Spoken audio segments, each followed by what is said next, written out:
The forest is different this far in.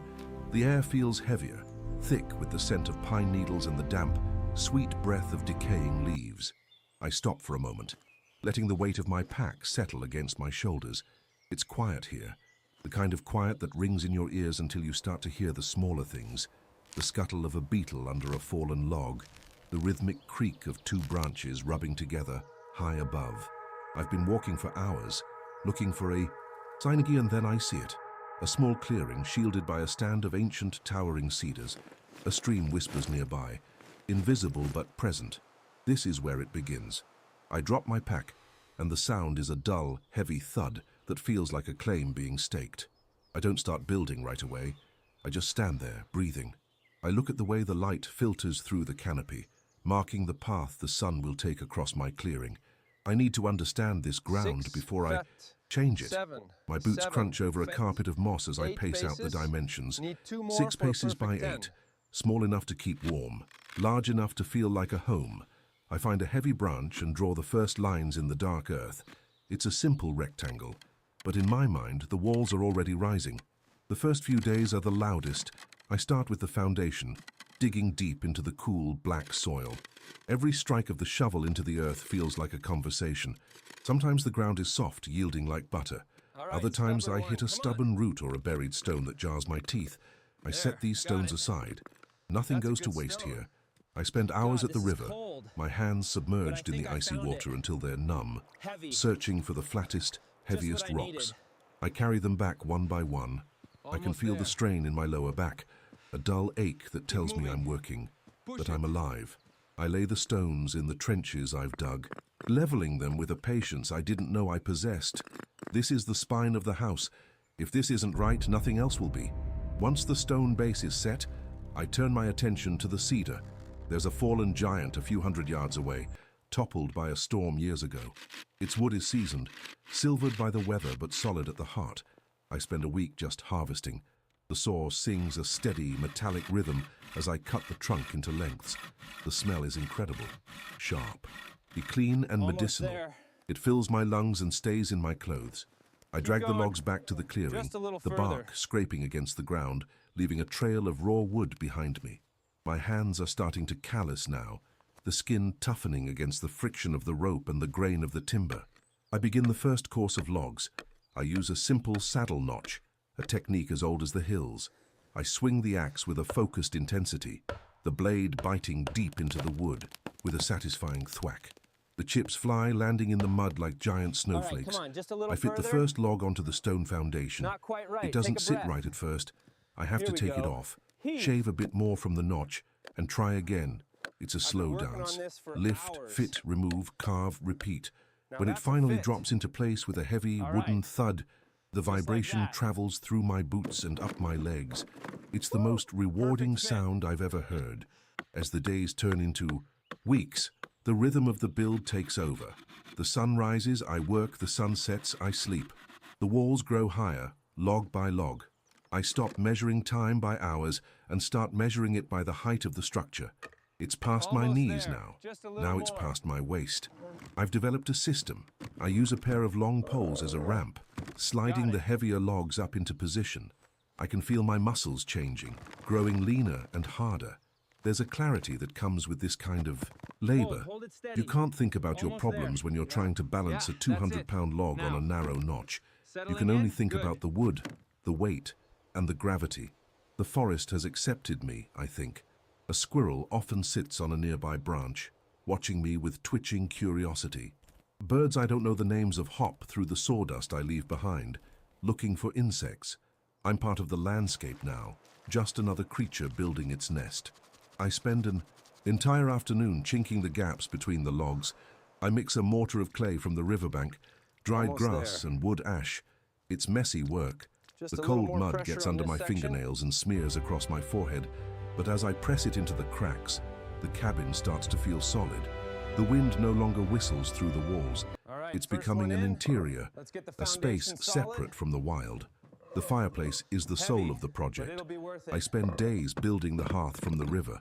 Stones I've been hoarding. I want it to be massive, a wall of rock that will hold the heat long after the flames have died down. I mix more clay, using it to bed each stone. It's like a giant, heavy puzzle. I have to find the right face for every rock, ensuring they lock together. The chimney is the hardest part. I have to build it high enough to draw the smoke away, but stable enough not to crumble. I find myself talking to the stones, asking them to stay put. When I finally reach the roofline, I step back, wiping the grey sludge from my hands. It looks like it grew out of the earth. Then the weather breaks. A low, heavy sky moves in, and the wind begins to howl through the treetops. The first drops of rain are huge and cold. Within an hour, the clearing is a quagmire. I haven't finished the roof yet, and I watch in frustration as the rain soaks my beautiful, dry cedar logs. I try to throw a tarp over the top, but the wind catches, it like a sail, nearly pulling me off my ladder. I'm drenched to the bone, shivering, my boots slipping in the slick mud. I have to stop. I retreat to a small lean-to I built on the first day and huddle under a blanket, watching the storm wash away days of my hard work on the clay chinking. It's a humbling moment. The forest reminds me that I'm here on its terms, not mine. The next morning is eerily still. The air is scrubbed clean, and the sun comes out with a fierce, pale light. I survey the damage. Some of the mortar has washed out, and the interior is a puddle, but the logs are still there. The foundation hasn't budged. I take a deep breath and get back to work. I don't rush. I move with a quiet, stubborn determination. I repair the chinking, and then I focus entirely on the roof. I use cedar saplings for the rafters, lashing them together with heavy cord. For the shingles, I split blocks of cedar using a froe and a mallet. Each shingle is a thin slice of history, showing the rings of the tree's life. Tap, tap, split. The sound is musical, a light percussion that echoes through the clearing. Layer by layer, the roof comes together. The shingles overlap like the scales of a fish. I work from the eaves up to the ridge, my hands moving with a practiced ease now. When the last ridge cap is nailed down, I stay up there for a moment. From this height, I can see the sweep of the forest, the silver thread of the stream, and the mountains in the distance. I feel like a king in a wooden castle. I climb down and stand in the doorway. It's dark inside, and it smells of damp earth and fresh wood. It's perfect. The final touches are where the luxury comes in. I don't want just a shelter, I want a sanctuary. I spend a few days crafting a heavy door from thick planks, hanging it on hand-carved wooden hinges. It closes with a solid, muffled thud that shuts out the world. I build a bed frame from birch poles, weaving a base of flexible willow branches. I fill a mattress with dry ferns and moss. It's softer than any store-bought bed. I carve a small table and a single chair, sanding the wood until it feels like silk under my palms. I even make a small window frame, fitting it with a piece of glass I carried in my pack, wrapped in layers of wool. On the last day, I don't do any heavy lifting. I spend the morning cleaning. I sweep the floor with a bundle of twigs, clearing away the last of the wood shavings. I bring in a stack of dry firewood and pile it neatly by the hearth. I fetch water from the stream and boil it over a small fire outside, making a cup of pine needle tea.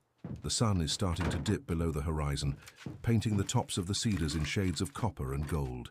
It's time. I step inside and close the door. The silence is immediate and profound. I kneel before the fireplace and arrange the kindling. I strike a match, and the tiny flame catches, dancing among the shavings before taking hold of the larger logs. The first tendrils of smoke disappear up the chimney. It draws perfectly. I sit in my handmade chair and watch the fire grow. The light flickers against the log walls, bringing out the rich, warm tones of the cedar. The stones of the hearth begin to radiate a gentle, deep heat. I feel a sense of peace that I haven't known in years. My hands are scarred and stained. My body is tired, but my mind is quiet.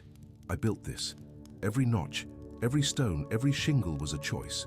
Out here, away from the noise and the rush, I found something real.